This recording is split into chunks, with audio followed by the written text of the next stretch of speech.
ಆತ್ಮೀಯ H16 news ಅರ್ಥಾತ್ ಹೇ ಸೀತಾರಾಮ್ಗೆ ಸ್ವಾಗತ. ನಾನು ನಿಮ್ಮವ ಎಂ ಆಯಿತು ಮಲ್ಲಪ್ಪ ಜೋತಾವರ್. ಆತ್ಮೀಯರೇ, ಬುಲ್ಡೋಜರ್ ಸರ್ಕಾರ 2028 ಬರ್ಬೋದಾ?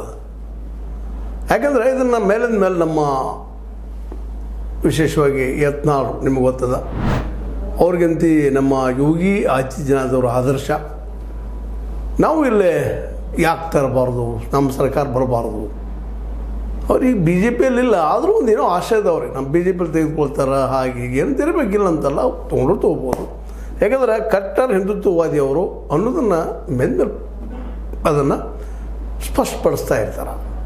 ನೀವು ನಮಗೆ ಮತ ಕೊಟ್ಟರೆ ನಾವು ಇದ್ದಂಥವರು ಇಲ್ಲಿ ಯಾವ ಕಾಸ್ಟ್ ಇಲ್ಲ, ದಲಿತ ಆಗಲಿ, ಮೇಲ್ಜಾತಿ ಆಗಲಿ, ಕೆಳಜಾತಿ ಆಗಲಿ, ಲಿಂಗಾಯತ ಆಗಲಿ, ಬ್ರಾಹ್ಮಣ ಆಗಲಿ, ಯಾವುದು ಬೇಡ, ಹಿಂದೂ ಹಿಂದೂ ಹಿಂದೂ ಒಂದೇ ಅಂತ ಮಾಡ್ತೀವಿ ನಾವು ಅನ್ನುವಂಥ ಮೆಸೇಜನ್ನು ಕೊಡ್ತಾ ಇದ್ದಾರೆ ನಮ್ಮ ಯತ್ನಾಳರು. ಬಸನಗೌಡ ಪಾಟೀಲ್ ಯತ್ನಾಳರು ಹೇಳ್ತಾ ಇದ್ದಾರೆ, ಹೋದ್ರಲ್ಲ ಹೇಳ್ತಾ ಇದ್ದಾರೆ, ಇದು 2028 ಆಯ್ಕೆ ಆಗ್ಬೋದಾ ಅಂತ, ಅಥವಾ ಅವರೊಬ್ಬರ ಹಿಂದೂ ಪಕ್ಷ ಕಟ್ಟಿ ಗೆಲ್ಲಬೋದಾ ಅಂತೇಳಿ.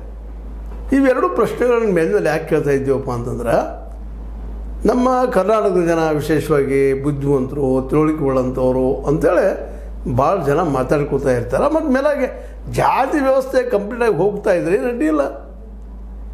ಹಿಂದೂಗಳೆಲ್ಲ ಒಂದು ಅಂತ ಹೇಳುವಲ್ಲೇ ಇಡೀ ಜಾತಿ ವ್ಯವಸ್ಥೆ ಕಿತ್ತು ಹೋಗ್ತಾ ಇತ್ತಪ್ಪ ಅಂದ್ರೆ, ಮೇಲು ಕೀಳು ಕಿತ್ತು ಹೋಗ್ತಾ ಇತ್ತಂದ್ರೆ, ಬ್ರಾಹ್ಮಣ ಮತ್ತು ಶೂದ್ರ ಅಸ್ಪೃಶ್ಯ ನಡಕ ಅತ್ಯಂತ ಸಮಾನತೆ ಬರೋದಾಗಿದ್ದರೆ ಮತ್ತೆ ಯಾಕೆ ಮಾಡಬಾರ್ದು? ಅದು ಸಾಧ್ಯ